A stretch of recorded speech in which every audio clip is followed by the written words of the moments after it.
Você está na Super Difusora Itapetininga, ZYW 798, 94,5 FM. Ouça também no site radiosuperdifusora.com.br ou pelo aplicativo. Feita pra você.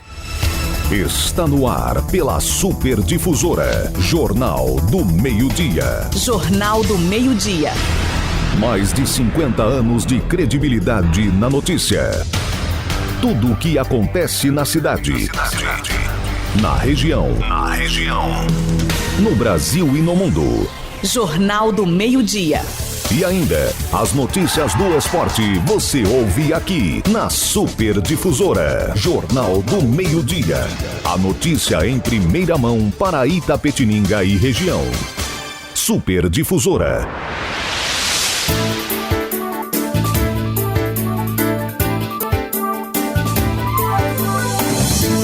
Olá, muito boa tarde. Começa agora mais uma edição do Jornal do Meio-Dia. E hoje, sábado, 24 de agosto, edição especial de sábado, então, do nosso Jornal do Meio-Dia. Hoje é comemorado o Dia da Infância. É também dia de São Bartolomeu e Dia dos Artistas. O Jornal do Meio-Dia tem oferecimento de Franciose Imóveis, abrindo portas para o seu futuro. Plano Familiar Camargo, tradição, seriedade e respeito. E Nishimbo do Brasil, há mais de 40 anos, gerando emprego e renda. A apresentação é minha, Antônio Luiz, com produção de Juliana Fernandes, vídeos, redes sociais e mesa de áudio, Antônio Rodrigo. Diretora responsável, Cristine Abrão Morelli Atuti. Esta é mais uma realização da Central de Jornalismo da Super Difusora.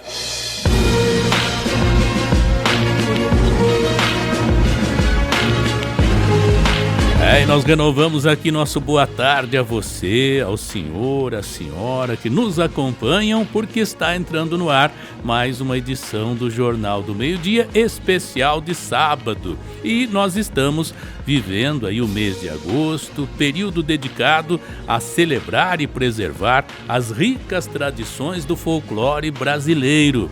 E durante todo este mês, nós temos trazido aqui histórias fascinantes sobre lendas de Itapetininga e região, explorando o nosso folclore local e a importância de manter vivas essas memórias que moldam nossa identidade cultural.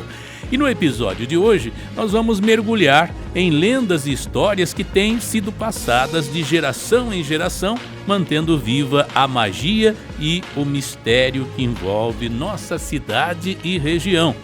E para nos ajudar a desvendar esses contos, recebemos hoje 3 convidados muito, mas muito especiais. A Valquíria Paunovic, que é presidente do Centro Cultural Brasil-Estados Unidos, Casa Kennedy, que abriga também ali o Museu Carlos Aires. Conosco também estará o jornalista Maurício Herman e a professora Kátia Baroni. Bom, esses nossos convidados vão trazer então mais detalhes, ajudar a gente a desvendar um pouco mais aí do nosso folclore. Então a gente convida você a ficar ligado, preparar aí o seu rádio e acompanhar tudo isso que nós estaremos apresentando na edição de hoje. Fique ligado. Jornal do Meio-Dia. Super Difusora. A cidade em revista. Como havíamos anunciado, vamos trazer aqui a primeira participação, nossa primeira convidada de hoje, presidente do Centro Cultural Brasil-Estados Unidos, a Valquíria Paunovic, ela que é artista plástica, é curadora também de eventos aqui em Itapetininga ligados à nossa arte, enfim. Valquíria, muito boa tarde, prazer tê-la aqui conosco para falar um pouco sobre esse assunto que é apaixonante, o nosso folclore. Boa tarde, é um prazer estar aqui com vocês. A rádio sempre apoia, divulga todos os eventos, sempre fala da cultura pura, de Itapetininga. Isso é muito importante. E nós temos aqui, não é, Valquíria, lendas populares que são famosas, até inclusive fora aí das nossas fronteiras. E como a curadora, né, do Museu Carlos Aires, como presidente da Casa Kennedy, você também tem tido esse papel, né, de difundir essa cultura entre seus alunos, enfim, seus frequentadores ali da Casa Kennedy?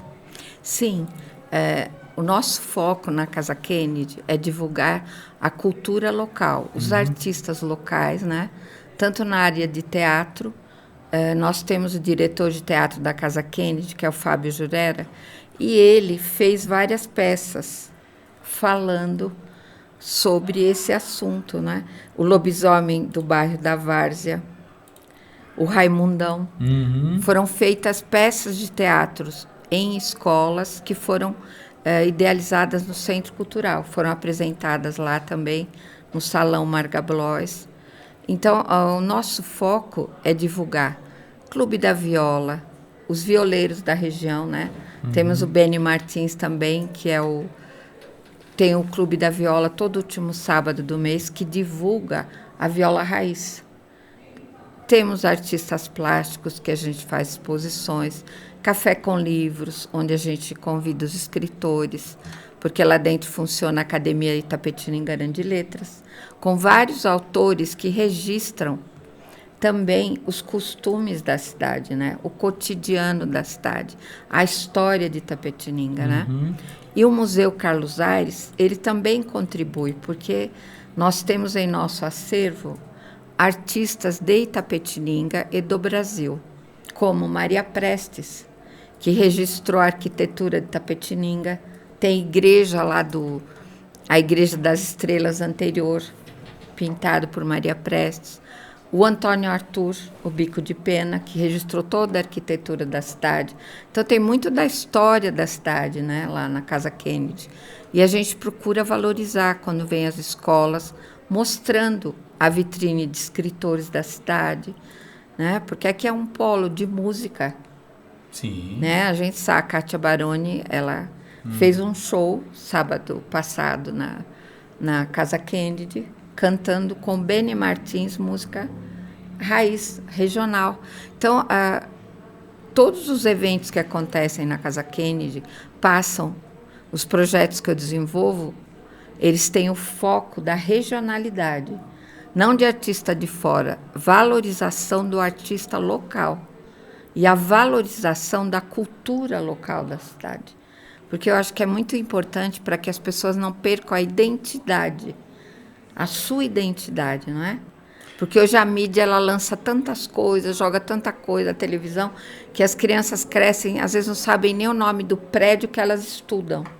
Muitas crianças não sabem quem é o patrono da escola, não é? A gente vive isso no cotidiano e percebe. Então, eu acho que é muito importante conhecer a história. E para isso, nós que pertencemos aí, temos um pouquinho mais de idade, de vivência e até um pouquinho de conhecimento, temos essa responsabilidade, porque as novas gerações estão chegando e, de repente, certos costumes, certas tradições vão se apagando se não houver, né, não ajudarmos a preservar. Vão ser perdidos, como o próprio Centro Cultural. Quando eu cheguei lá, nem eu sabia, porque ninguém falava. Quem foi a fundadora do Centro Cultural? Eu comecei a olhar as atas, o acervo, e percebi, foi a Maria Aparecida de Camargo Prestes. Ela, em 1948, veja como ela foi uma mulher pioneira. Ela achou que Itapetininga deveria ter aulas de inglês. E ela queria uma mulher muito à frente do seu tempo. Do seu tempo. E conseguiu. Pediu no Peixoto Gomes de salas, porque ela não tinha espaço. Começou a dar aulas de inglês, através dos trabalhos culturais, porque ela se envolvia muito na cultura, não só nas aulas de inglês. O consulado americano vinha a Itapetininga e fazia reuniões na casa dela, e ela conseguiu verba para construir o Centro Cultural.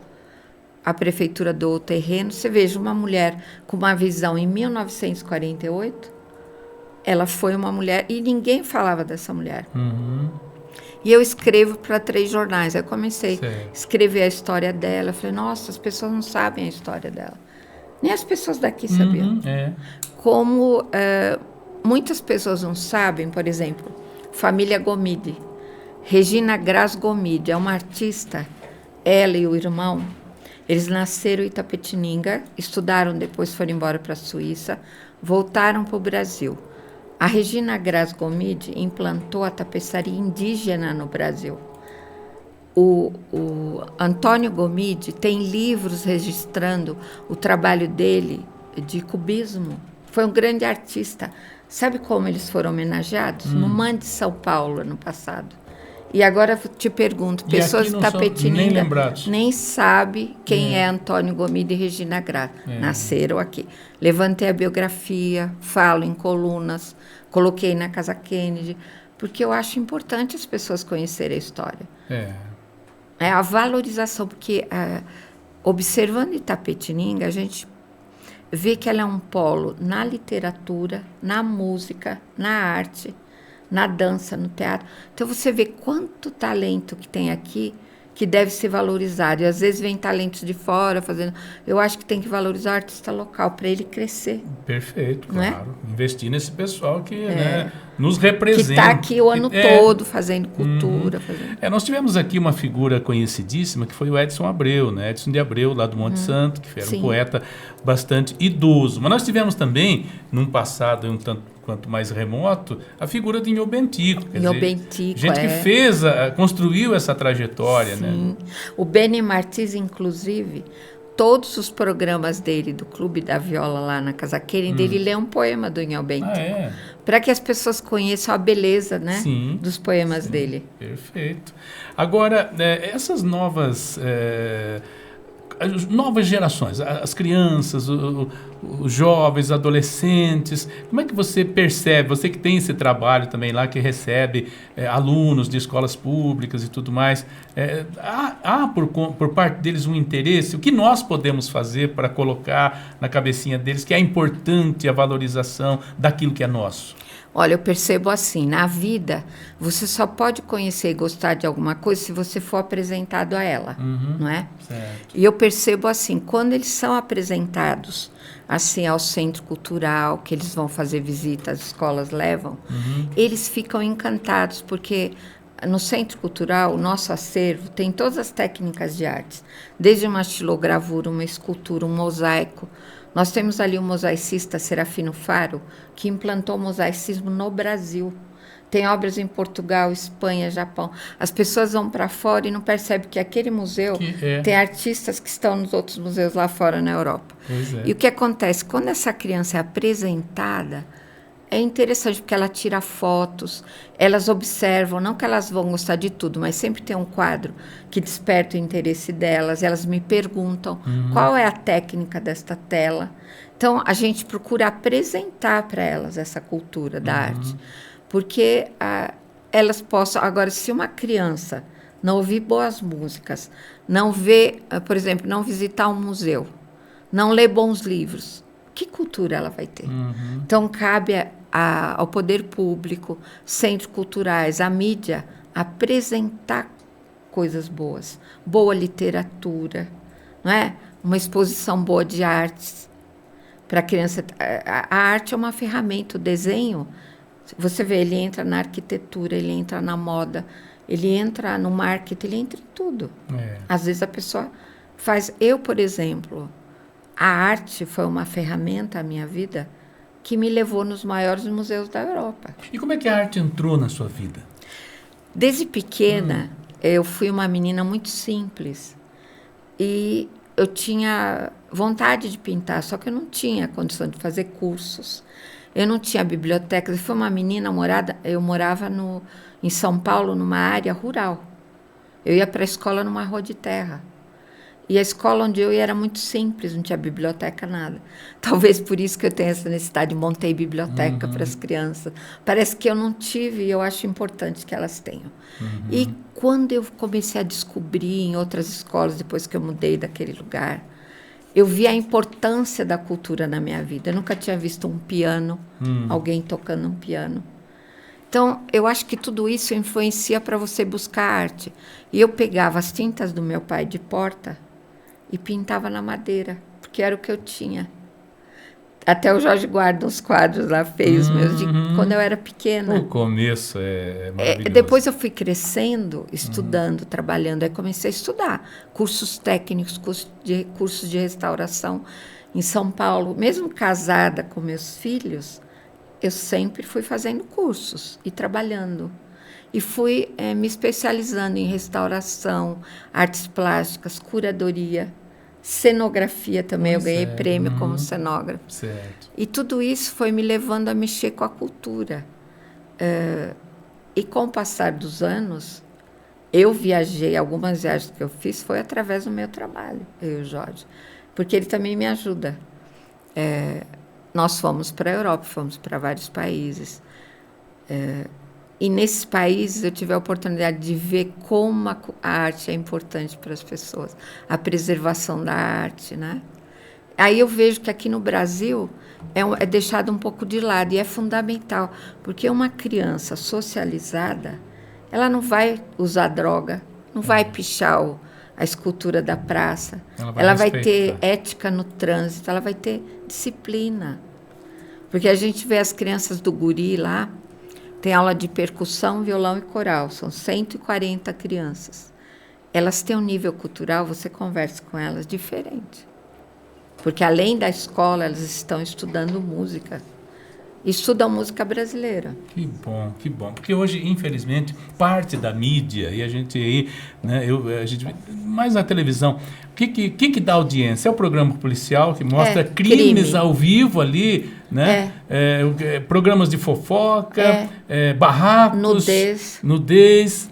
E é isso tudo que vão jogando dentro da casa da gente. Crianças. Onde está o quê? O bem mais precioso que é a nossa família, as crianças. Os pais, coitados. Às vezes a gente vê que o pai, eu vejo que às vezes tem pai e mãe que é tão simples, coitados. Eles compram uma televisão, ligam para a criança, não tem aquela seletividade de ver o que meu filho deve ver e o que não deve. Mas até os desenhos são sensualistas. Não, é violência. É engraçado, é bonitinho, mas é violência. É agressividade. Por que acontece essas coisas dos jovens nos Estados Unidos entram nas escolas e matam? Que coisa triste. Porque eles estão brincando tanto com isso que estão achando natural, né? É verdade. Mas aí, voltando para finalizar, as lendas, essas figuras, elas foram criadas um pouco até, Valquíria, com conotação assim de fazer a criança ter medo. Né? Medo do Saci Pererê, medo da mula sem cabeça. Né? Depende de quem trabalha com elas, né? Eu vou te falar. O Fábio Jurera... Dá para desmistificar um pouco isso? Dá. As crianças, o que acontece? O Fábio Jurera, ele forma grupos de teatro, porque ele dá aulas. Certo. Aí ele faz as peças de teatro, mas de uma forma lúdica. Por exemplo, essa do Raimundão. Tá. Eu assisti, olha, teve horas que eu dei risada. A do Raimundão, aquela do lobisomem. Sabe, são peças que eles fazem com as crianças de uma forma tão lúdica que chega a ser interessante. Então, ele está divulgando a história, né? Principalmente esse livro aqui, Maria Nunes, da Costa Menck, e Luciane Camargo. Eles tiram peças deste livro. Um livro muito rico, né? Fazem nas escolas, e lá na Casa Kennedy, várias apresentações teve dessas histórias, né? Que não são... Eles fazem de uma forma que fica divertido. Fica gostoso, né, de apreciar. Valquíria, muito obrigado, então, pela sua participação aqui conosco, esse bate-papo gostoso, você expressando aí o grande conhecimento que você tem em relação à arte, em relação à vida, né? Porque a vida diz que imita a arte, mas a arte também imita a vida, né? A arte eu digo que é uma ferramenta para a vida. Porque você vê, nós temos artistas lá que doaram telas. Tem um artista que é polícia militar. Você precisa ver as telas que ele pinta. Por quê? Ela equilibra aquela parte, né, do dia a dia violento. Sim. Então, às vezes, médicos que estudam música. Então, a arte ela tem que estar ligada à vida. Porque ajuda, né? Ela funciona com... Equilibra. Isso, exatamente. Traz aquele equilíbrio. Valquíria, então, leva nosso abraço para o Jorge, a todo o pessoal lá do Museu Carlos Aires, que completa já 60 anos, né? Sim, o Museu Carlos Aires, 60 anos, e a Casa Kennedy, 76 anos. De história. Uma longa história. Uma história bonita, que merece respeito, principalmente porque ela tem uma diretoria, um conselho de pessoas que levam muito a sério o que fazem lá. Que bom. Parabéns a todos eles e muito obrigado, Valdir. Obrigada a vocês. Foi um prazer estar aqui com vocês. Nós vamos agora a um breve intervalo e já voltaremos com a sequência das nossas entrevistas aqui no Jornal do Meio-Dia. Este é o Jornal do Meio-Dia. Esta é a Super Difusora, a rádio que é feita para você.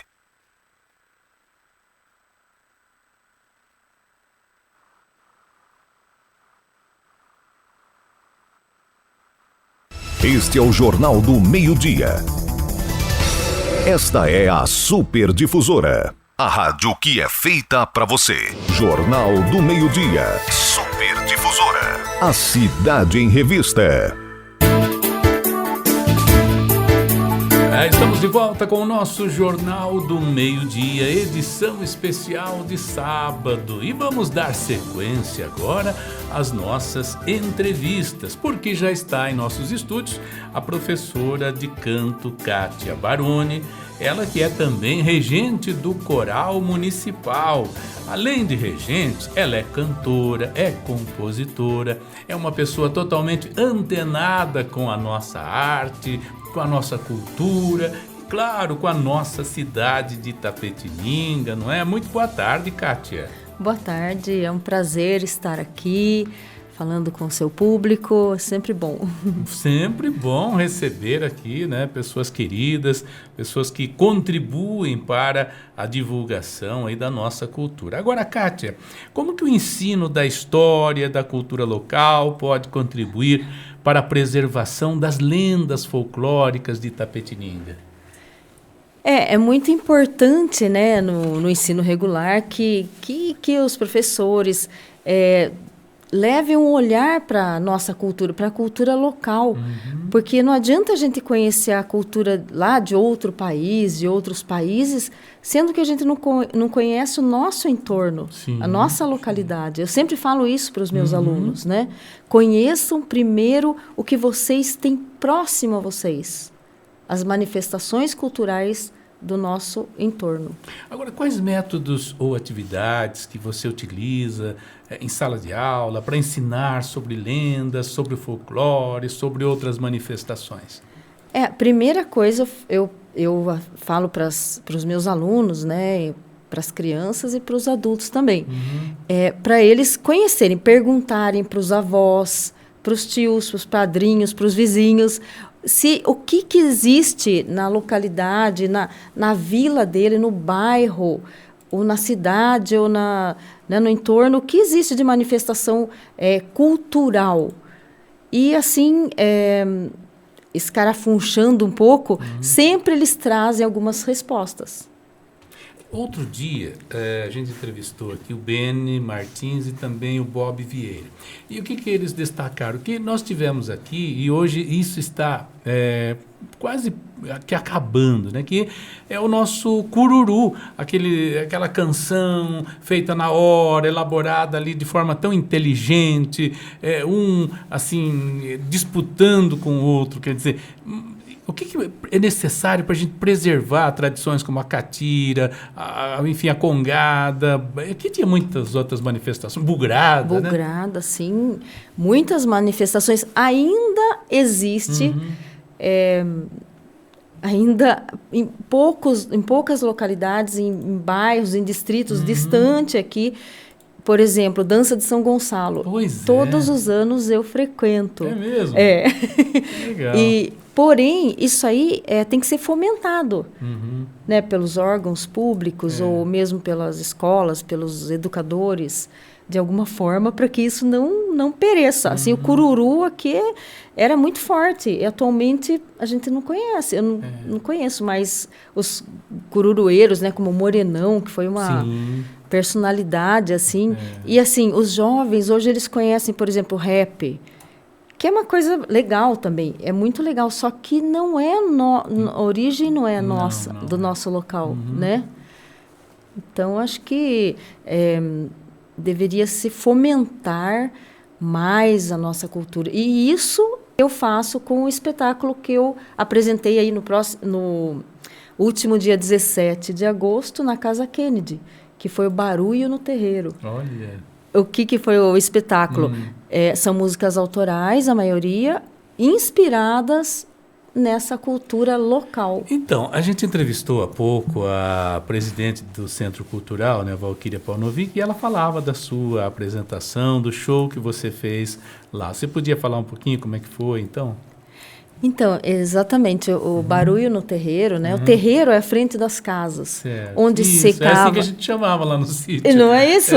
Onde secava café, Perfeito, feijão, onde faziam as danças, as festividades, muitas vezes, os casamentos. E então, eu quis fazer um barulho, quer dizer, um barulho ali nesse local. Uma buia, né? Isso, isso, a buia.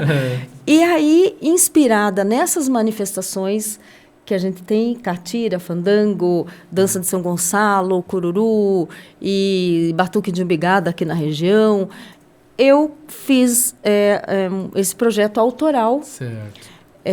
Barulho no Terreiro, que foi apresentado lá na Casa Kennedy. E você está produzindo também um livro?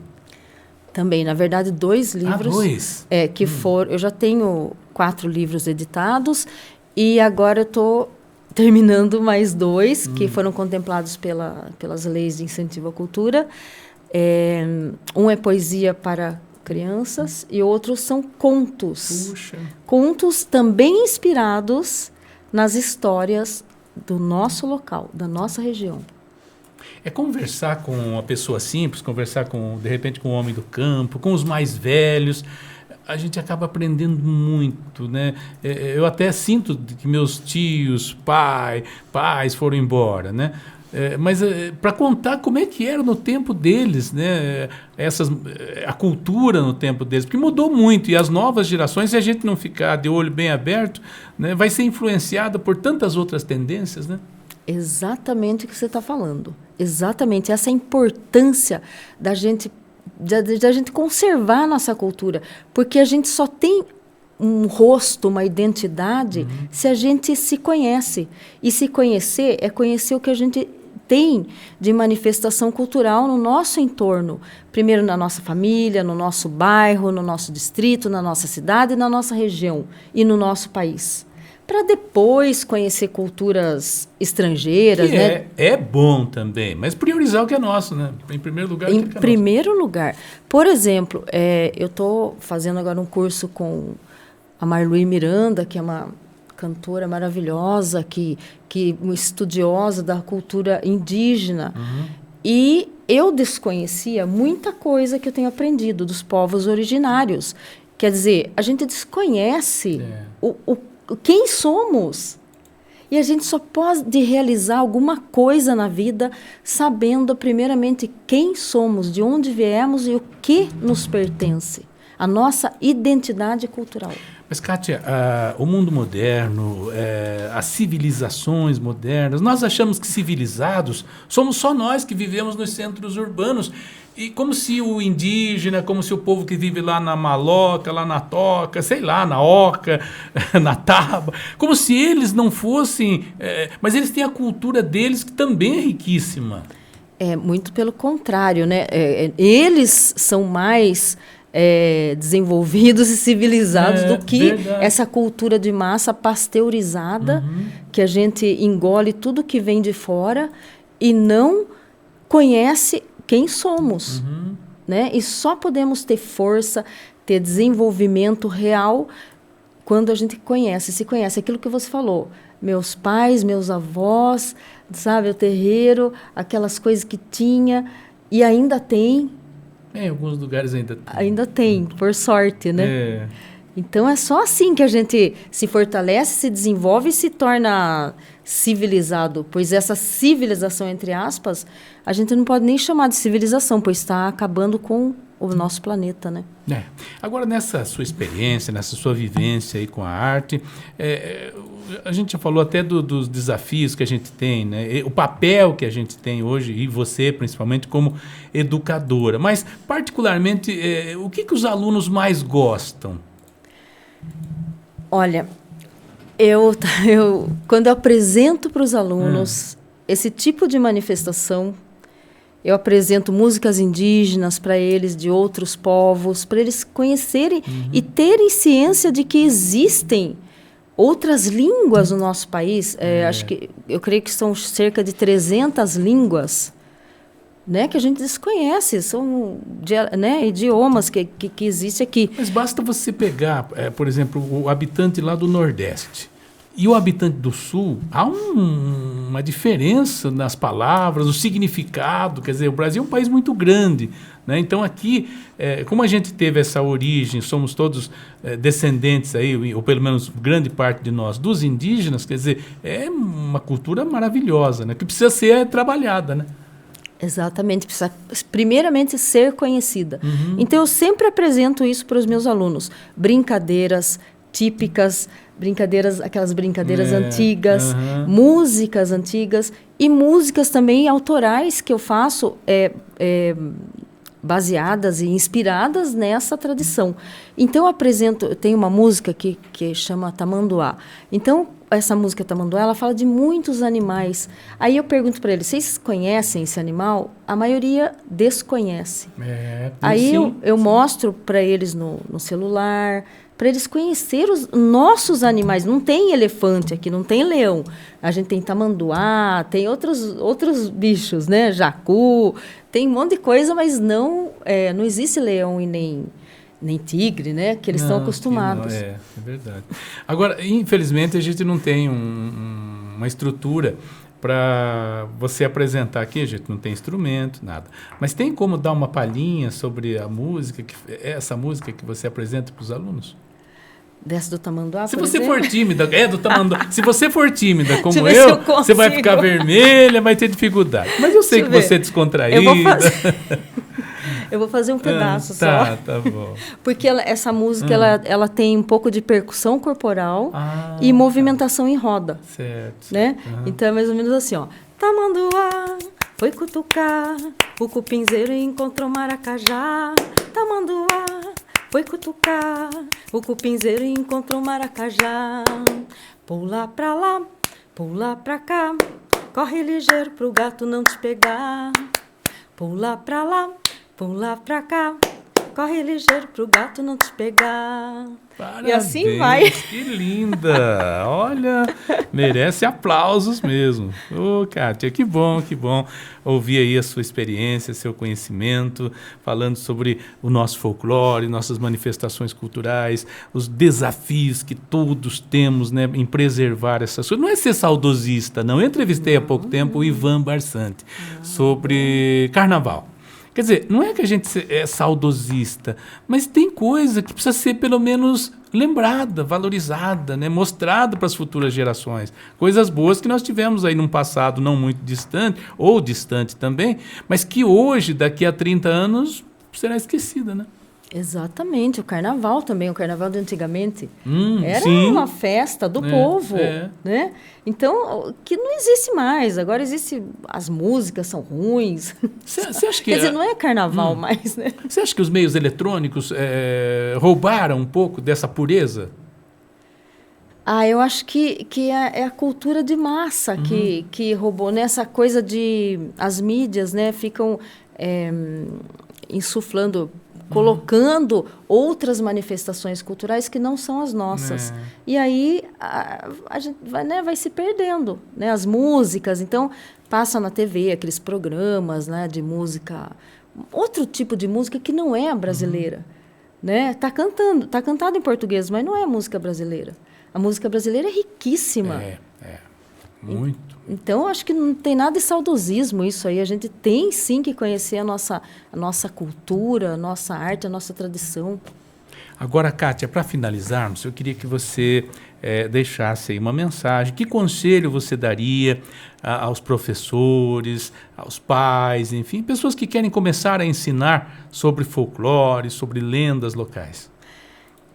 A primeira coisa que eu falo para os meus alunos, conheçam o seu entorno, perguntem para os seus pais, para os seus avós, para os seus padrinhos, madrinhas, para suas tias, tios, vizinhos, perguntem o que tinha no tempo deles, como que eles brincavam, que tipo de brincadeira, as músicas, as danças, as manifestações culturais, as comidas, porque aqui a gente conhece mais o bolinho de frango. Mas tem outras coisas, tem corão, por exemplo. Né? Uma coisa que eu nunca tinha ouvido falar, corão, é uma mandioca fermentada e depois colocada num tacho. Quer dizer, tem outras coisas. Eu acho que as crianças de agora nunca experimentaram, por exemplo, um biju, né?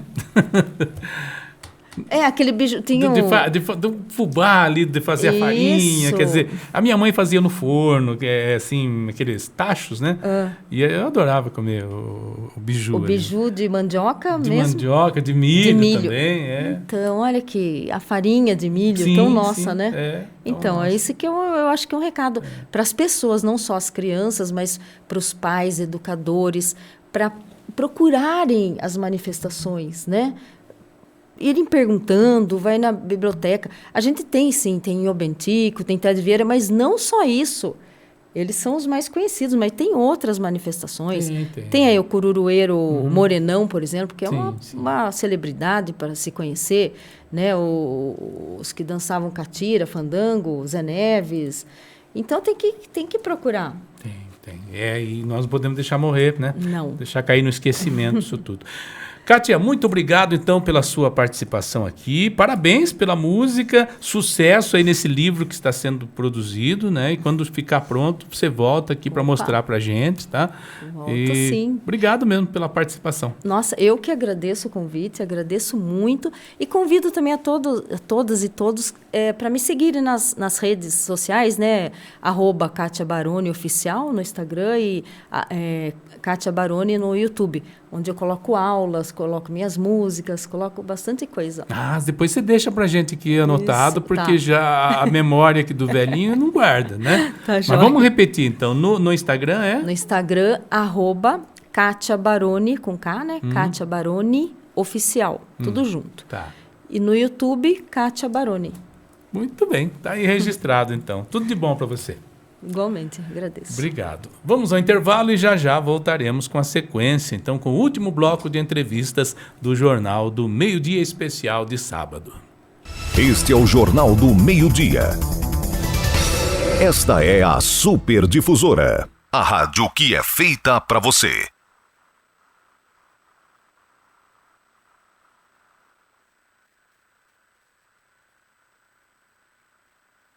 Este é o Jornal do Meio-Dia.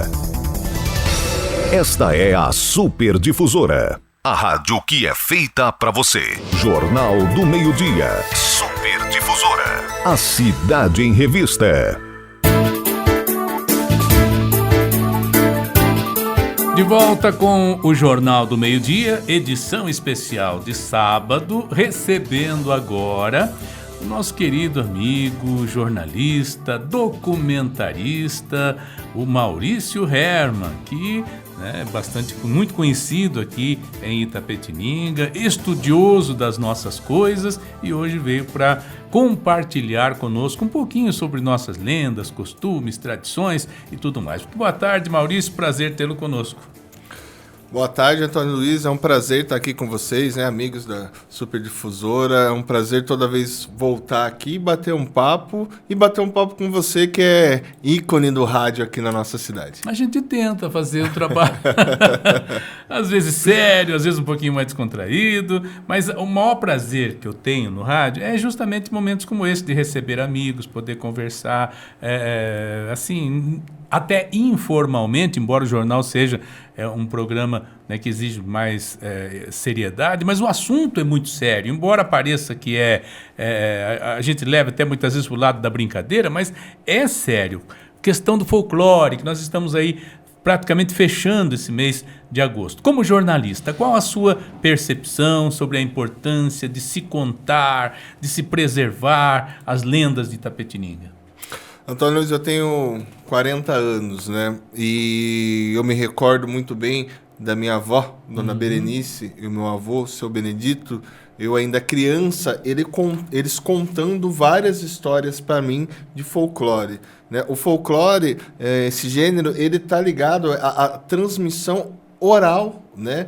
De histórias que foram mudando, né, ao longo do tempo. Um folclore, ele pode ter algo parecido uma história parecida aqui na nossa região, diferente, vamos colocar aqui no Vale do Ribeira, que é perto, e totalmente diferente lá na Bahia, por exemplo. Mas a importância do folclore é a questão do lúdico, né? Hoje, infelizmente, a gente vive muito nessas questões sociais, a questão desse aparelhinho aqui que atrapalha bastante a gente. Então, a imaginação, né? Mas o folclore também, ele foi utilizado muitas vezes por uma questão de alerta, né? Uma questão de atenção, uma questão não se faça isso, né? Temos, por exemplo, não sei se já posso dar um exemplo já? Pode. Tem um exemplo claro que é uma questão de folclore que tinha a lenda que você não podia tomar manga com leite. Sim. Você já não ouviu falar isso? Já, cresci com essa... Agora, depois de velho, que eu aprendi que não Acabou, tem problema. né? As crianças tomam suco de manga com leite. Mas naquela época era porque, né, se deixava, você não comprava nem o leite de saquinho, que é mais antigo, nada desse leite. Ele ficava na porta e tinha as mangueiras. E aí eles falavam para que as pessoas não roubassem o leite, para que se você fizesse isso, tomasse junto com a manga, você teria algum problema. Então, o folclore vem de uma certa forma... para alertar. Temos no norte, né, a questão da piracema também, né, que é o período, principalmente sei que tem bastante pescador nos ouvindo, que você não pode pescar, que tinha um monstro e tal, não sei o quê. Não, mas os indígenas passavam essa história do monstro que nesse período para que as pessoas ficassem inibidas e não fossem pescar. E daí tem também as histórias de terror, que acredito que a gente vai entrar mais pra frente aí, que era muito para uma questão lúdica, muito uma questão para que você contar a história, porque a história, contar história, a história oral faz parte da cultura da humanidade muito antes, desde a Idade da Pedra. Mas será que é porque as pessoas não tinham, por exemplo, hoje você tem a televisão que traz tudo mastigado pra gente. Você tem o celular que traz aí, né, também tudo que a gente quer, ela apresenta. Naquele tempo, era essa questão da transmissão oral, quer dizer, as pessoas contavam de pai para filho e assim por diante. E essa cultura, ao pouco, ia se modificando, como você já mencionou, de região para região. Agora, você acredita que a mídia local tem dado a devida atenção ao nosso folclore, à preservação das lendas, das histórias? Como é que você vê esse aspecto? Eu acho que a gente vem mudando, né? Pensando em Itapetininga, porque coisas que... Durante um certo tempo, Antônio, essas coisas pareciam banal, né? Essas histórias pareciam banais. Mas hoje em dia não. Hoje em dia, quando você está contando essa história, você está valorizando a sua terra, você está valorizando a cultura local. Então eu percebo nisso nos jovens, eu percebo isso na imprensa, nessa valorização da cultura local. Vou pensar em folclore, mas como que é o saci contado em Itapetininga? Como que é a mula sem cabeça em Itapetininga? O famoso Raimundão. Pois né? Então... é colocado essa questão para que você valorize o folclore, as histórias locais, né? Porque a gente está sendo engolido por histórias dos Estados Unidos, histórias da Europa, sempre fomos engolidos, mas hoje, numa certa forma, no qual muitas crianças conhecem várias lendas que são de outros países, mas não conhecem a própria lenda do seu país, da sua própria cidade. Então, eu acho que vem mudando isso, mas o papel da mídia é sempre fazer trazer de forma lúdica, você ratificar o folclore local. Você mencionou o Raimundão, né? Dizem que ele deixou um tesouro enterrado. E muita gente, no tempo aí dos meus avós, eles procuravam esse tesouro, que eles queriam descobrir, queriam achar, e contavam para os mais novos que havia manifestação da natureza, ventania, chuva volumosa, tempestade que se apresentava e ninguém conseguia, e eu acho que até hoje ninguém conseguiu achar esse tesouro, Maurício. Será que não dá tempo? Eu vou pegar depois Será que não dá tempo? Dessa entrevista, aproveitar que tá calorzinho, vou dar um pulo lá. Porque também tem uma história, eu não sei se é mesmo que você conhece, porque diz que também quando você achar esse baú, tá o olho do Raimundão, né? Você precisa esperar ele aparecer, você colocar o olho de volta para que você abra. Você matou a charada. Você matou. Por isso que é bom entrevistar o Maurício, porque ele tá à frente das coisas. Porque todo mundo quer achar o tesouro do cara, mas ninguém quer botar o olho dele, né? Ninguém quer botar o olho dele. Ninguém quer que ele apareça. Sim, ninguém quer que ele apareça. tem essa história também, né? Essa história também. Então, eu acho que... Olha como que é rico. Eu também ouvia essas histórias nas minhas andanças. De vez em quando eu tava lá andando de bike lá na região do Mato Seco. Daí a turma falava que era lá no Mato Seco. Sim, falava. Não, mas aí já teve gente que falava que era lá no Morro do Alto. Cada então, um quer levar para mais perto da sua casa. Exatamente. Mas não, mas é entre o Morro do Alto e o Mato Seco. Eu falei, nossa, só tem 20 quilômetros, enorme para achar. Mas você sempre escuta e cada um busca falar da sua ideia. Eu vejo também histórias que falavam que, pensando que o Raimundão era negro, né? Isso também eu vi. Que ele era um homem negro. Já ouvi outras histórias que não, já vi outras histórias que diz que ele era um homem zarrão, né? Um homem alto para aquele tempo. Essa foi a primeira versão que eu cresci ouvindo. Né? Agora, há pouco tempo, eu comecei a ver essa outra versão de que até ele seria um escravo. Né? Sim. Mas a primeira explicação, a primeira história que eu vi é que ele era o patrão que enterrou, levou os escravos para ajudá-lo, né, a colocar ali, para não ter testemunho, e matou os escravos. Quer dizer, então, um cara cruel, né? Um cara cruel, né? Essa vamos colocar assim, a versão original.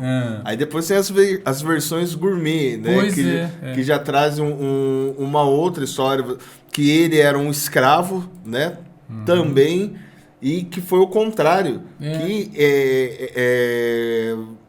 os escravos mataram ele por causa dele escravizar essas pessoas, mas ele assombrou os escravos que eles acabaram morrendo, esse não ficou para ninguém. E daí nessa briga e tal, ele tirou um olho, e é nesse olho, já ouvi falar que nesse olho também que é a chave pro baú. Caramba, né? Olha só, mais uma novidade pra gente aí, né?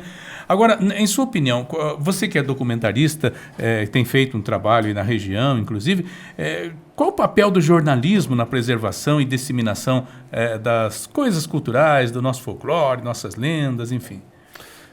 Eu acho que o papel do jornalista como isso é trazer a informação. Hoje a gente vive muito de release, né? A gente não produz as coisas, nós não vamos atrás. Eu tive oportunidade de ir em comunidades tradicionais, comunidades quilombolas, comunidades rurais mais, vamos dizer assim, bem no sertão, nos sertões mesmo, e você escuta aquelas histórias, e essas histórias, elas não estão nos livros. Algumas dessas histórias, elas não estão na internet. Então, a importância do jornalismo é isso, é de você manter viva esse tipo de cultura. Você manter viva o que os estudiosos chamam de cultura tradicional, que o folclore se encaixa perfeitamente. E a gente tem aqui material, eu tenho até um livro que eu ia apresentar, porque a nossa produção tentou trazê-lo, não conseguiu, o professor Dirceu Campos, tem o livro dele aqui, Histórias que a História Não Contou, e que ele também conta aí algumas lendas, inclusive de Sarapuí, né, coisas que envolvem aí a nossa cultura popular. Até se o Antônio puder me passar aqui, eu vou mostrar também, né, e destacando o trabalho, né, do querido professor Dirceu Campos, que tem uma sua contribuição também aí na nossa cultura. Com ele também, né, o saudoso Manuel Silvério, também uma pessoa muito importante aí na Ajore, enfim, na preservação do nosso folclore. Eu tenho 2 livros aqui do Dirceu Campos. A outra é História que o Tempo Conta. Uma é que não conta, história que a história não contou, e outra histórias que o tempo conta, né, que está aqui também. Né? E tem do Bob Vieira, rimas e violas, tudo mais. Quer dizer, são pessoas que ainda hoje estão vivas e merecem aí todo o nosso respeito, toda a nossa admiração, nosso carinho, e serem citados, mencionados. E às vezes nós, Maurício, do jornalismo, nós dos meios de comunicação, nós que estamos falando todos os dias, acabamos meio que esquecendo essas pessoas, esses valores, esses expoentes que nós temos, né? Uma das coisas que me levou você citou documentarista, é o fato de poder estar na rua, né? Porque a gente acaba com a internet, com tudo. Eu vi que eu estava muito né? A gente fica muito no escritório, fica muito na redação, mas e aquele contato? E aquele bate-papo? O jornalismo se faz na rua. Essas histórias, né? Ninguém vai vir contar pra gente. Você tem que estar independente do lugar, você tem que estar fazendo amizade, né? Você tem que estar... Você citou o seu Dirceu Campos, Ele é um exímio contador de história. Ele foi amigo do meu avô. Ele contou as histórias da minha família. Né? Foge um pouquinho do folclore. Talvez não, porque ele sempre tem uma história. Ele contou uma história do meu avô que eu vou falar rapidinho. Tá. Que meu avô trabalhava na Sorocabana e tal, e ele queria mudar de cargo. E aí eles faziam na picada para abrir a trilha e tinha que fazer tantos por dia. Daí falou, Dito Lagarto. Falaram, seu Dito Lagarto, se a sua equipe fizer tanto, você vai receber essa promoção. Aí diz, o seu Dirceu contou, o que ele fez? Diz que ele deu comprou uma garrafa de cachaça pra turma, carne de cachaça, e depois pegaram uma caça. Se a gente fizer tanto, ele fez e conseguiu e teve a tão sonhada promoção, né? Tão sonhada promoção. São histórias que nos ajudam a entender a sociedade, né? Então o jornalismo tem esse papel de trazer algo lúdico, trazer algo que a gente pense, algo que nos dê medo, algo que nos dê alegria, que nos dê tristeza. Hoje a gente não sabe conviver com a tristeza, né? E a tristeza faz parte da nossa vida. E essas histórias, elas fazem a mediação muitas vezes disso, né? E tem aquilo, né? Uma história bem contada, o jornalismo perdeu muito disso, né? Então, porque uma história, às vezes, muito bem contada, se torna verdade, né? Perfeito. Tem muita coisa que é mito, que é até lenda, mas que contando de um para o outro, e divulgando, e escrevendo, e registrando, vira uma verdade, né? E nós temos aí muitos casos aqui em Itapetininga, muitas histórias, muitas delas, Maurício, oriundas, né, não somente aqui dos povos nativos, né, mas também vindas de outros países, porque nós tivemos aí o povo europeu chegando, muita coisa lá né, que veio de Portugal, veio da África, e foi sendo adaptada, né, à nossa realidade aqui. O Saci Pererê, por exemplo, ele tem origem, parece que alguém falou que ele tem origem indígena. O nome, né, até dá para entender que sim. Mas por que escolheram, então, um negrinho com um cachimbo na boca? Então, essa é uma questão bem polêmica. Até há quem diga que essa construção visual do Saci é uma construção racista, né? É uma Pode construção, ser. uma construção racista. Eu não sei te dizer... se tem essa formação, acredito que nacional mesmo, mas eu não sei te dizer para fora. Eu estou buscando na memória que eu nunca vi algo fora contado sobre o Saci, né?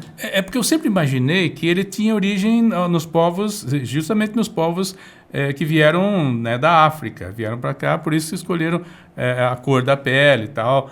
E faz sentido, mas aí acho que foi o Hermélio falou que é de origem indígena, né? Mas aí veio o Monteiro Lobato com sua criatividade, como o Maurício de Souza hoje faz, né? Conta suas histórias, enfim, e vai se aperfeiçoando, né? Porque eu vou ter uma história que é muito parecida, que é na nossa região aqui, alguns já devem ter ouvido falar, que é a Caverna do Diabo. Sim. Conta um pouquinho pra gente. Você sabe por que é Caverna do Diabo? O que era a Caverna do Diabo? Eu acho que eu até já ouvi, mas eu não estou me lembrando agora. Ali, antigamente as pessoas utilizavam a caverna como um entreposto para você guardar, né, parte da produção, porque ali estava seguro de chuva e era difícil, terreno bem acidentado, né? Guardava ali e sumia parte dessa produção. Eles falavam que a turma falava que era o diabo que estava pegando, mas na verdade não era. Muitos estudiosos apontam que eram os negros e os indígenas que vinham, que o pessoal guardava, né, então, parte das coisas ali, eles iam lá e pegavam e levavam para os seus povos, né? Então tem toda essa questão do mito, né? Eu não gosto, quando desmistifica, são várias versões. Essa é uma das versões que eu estou te falando. Mas aí você tem que analisar diversos outros contextos, que é esse contexto social, esse contexto racial, contexto econômico no qual surgiu. Por exemplo, né, o negrinho do pastoreiro. Né? O negrinho do pastoreiro também é uma outra questão que está ligada ao folclore, mas está ligado muito a uma questão racial, que disse que era um negro que aceitava trabalhar de graça. E ninguém aceita trabalhar de graça desde que o mundo é mundo, né? É submetido pelo outro, é subjugado pelo outro e aí tem que trabalhar de graça, né? Mas ninguém aceita. Tem várias histórias. E trazendo também, você falou das regiões, você trazendo a história das lendas. Eu tive esses tempos atrás no bairro dos Leites, que o senhor me contou, né? E ele e o irmão dele contaram a mesma história para mim, que tinha um fulano lá, que era o lobisomem. E aí a avó dele contava assim para ele, viu? Você sabe como é que você faz para descobrir que a pessoa é lobisomem? Sabe? Não. Vou contar isso pra você. Conta só pra mim. Você descobrir que a pessoa é lobisomem, você suspeita de uma pessoa. Vamos supor que a gente suspeita que a Tuti seja lobisomem. Certo. Você bate lá, ela vai chegar, vai bater na porta e vai falar assim, pode vir amanhã buscar o sal. Daí passou. Daí se ela chegar amanhã, Antônio Luiz, boa tarde, tudo bem? Vim buscar o sal. É aquela pessoa? É aquela pessoa. Nossa. Rapaz, aprendi mais uma. Por isso que é bom conversar com o Maurício, que a gente fica mais sábio. Maurício, muito obrigado, então, pela sua contribuição aqui ao nosso Jornal do Meio-Dia. Que você continue com essa carreira brilhante aí, prestando serviço à informação, né, ao nosso jornalismo, à nossa cultura. E obrigado aí por estar conosco aqui. É um prazer tê-lo como amigo. Antônio Luiz, queria agradecer o convite, né? Estou muito contente de participar e você é um parceiro meu aí, desde que eu voltei para Itapetininga, a gente sempre teve ótimos contatos, ótimas entrevistas, eu estando desse lado, você estando desse lado, e é um prazer.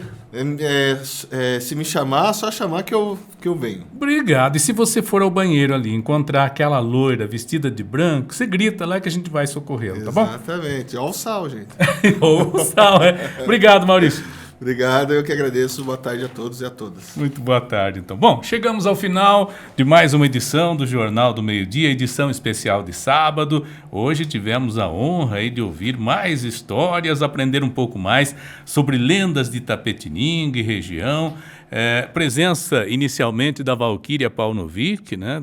Depois da professora Kátia Baroni e agora encerrando com o Maurício Herman. Foi uma tarde sem dúvida enriquecedora para todos nós, mergulhamos nas tradições que fazem parte aí da nossa cultura, da nossa história, lembrando sempre a todos que durante todo esse mês de agosto nós estamos aí explorando, né, o folclore local, trazendo mais lendas, mais histórias que mantêm viva a alma itapetiningana. Então fiquem ligados porque segue a nossa programação e não percam, né, claro, no próximo sábado, o último capítulo dessa programação especial voltada aí ao nosso folclore. Nós desejamos aí a todos um excelente final de semana e até o próximo sábado com mais histórias por aqui. O Jornal do Meio-Dia volta, se Deus quiser, na segunda-feira. Grande abraço, boa tarde e até lá.